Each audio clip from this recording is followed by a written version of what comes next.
For more on what to expect in the high-stakes hearing, let's bring in Jesse Waters. He's the co-host of The Five and author of How I Saved the World. He's had a running commentary as we've been reporting the news the past 20 minutes. And welcome to my world for at least the next 3 minutes. Jesse, great to see you. All right, Britney Spears, I don't know what it is, but it feels like she's won over even more fans with all of this. There's a certain innocence about her. We wish her the best in this, and especially when she's saying things like this. This was her testimony last time around, June 23rd. I'm not happy, she said. I can't sleep. I'm so angry, it's insane. I'm depressed. I cry every day. My dad and anyone involved in this conservatorship, they should be in jail, she said. Well, she's being enslaved by lawyers, and I think lawyers are ruining this country. You're not a lawyer, are you, Sandra? Okay, good. So some new legal bills that I've just seen for Britney's dad, and guess how much she has to pay her father's lawyers. Over the last 8 months, Britney has paid $1.5 million to her dad's lawyers. They have 12 lawyers on this conservatorship just from one firm, and a bunch of them are charging $1,000 an hour. Now, there's two other firms that she's also having to pay for her father, $1 million right there. And Britney's father pays himself $18,000 a month.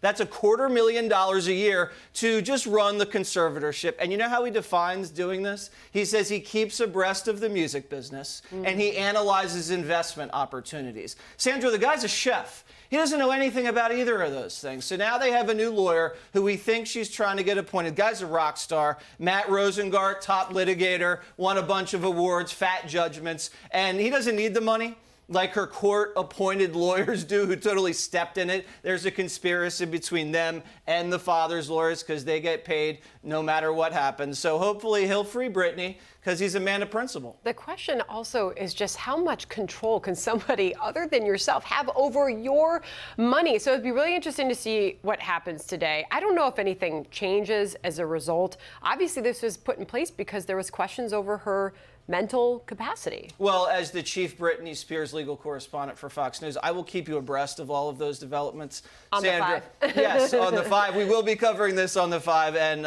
again, I'd like to wish The Five a happy 10-year anniversary. Absolutely. And I think I sent a message. I hope you got it. I hope it aired. Yes, it did. You were fantastic. Much better than Kill Meat. All right, I have to ask you about your book because something really struck a note with me in this book. And by the way, I'm going to have you sign more on this because you signed it very generically. Sandra, enjoy. You're right. How I Saved the World, says Jesse Waters. But you talk in this book not only about how your mom started sending you texts, and she's on the left, right, politically. Yes. But she started sending you messages, and you talk about the importance of engaging in conversation and debate with people who disagree with you.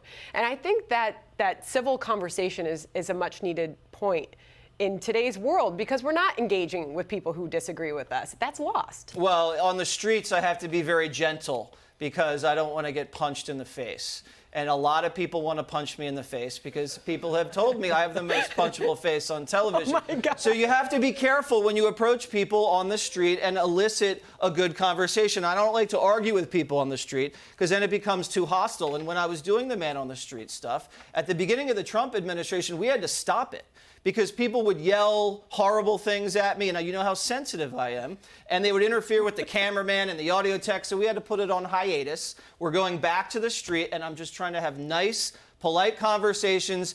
And what the left has been doing to shut down debate, they just say you're a racist, you're a bigot, so they don't have to engage on policy, and we need to get back to that so we could start talking about the substance. I could not agree more. And if this is not reason to go, I haven't made it all the way through the book yet, but How I Saved Nude Beaches, Chapter 8. Yes. Can you just give a little teaser there? Well, I saw the Democrats in the wild during my travels for Fox News, and one of the places I would go was Martha's Vineyard because Obama would vacation there for 8 years. So that was a nice plush gig that I had, all expenses paid, but I would go to these places like these nude beaches and everything was out in the open. And when someone is naked, Sandra, they tell you the truth.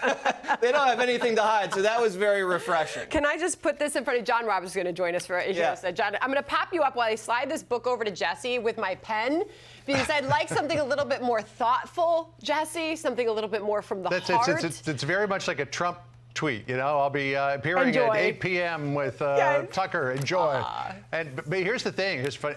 I've seen that nude beach down at Gay Head that Jesse was talking about. And Jesse, I'm always struck every time I happen to pass by a nude beach, and usually it's just as I'm passing by, that it's always the people who shouldn't take off their clothes that do.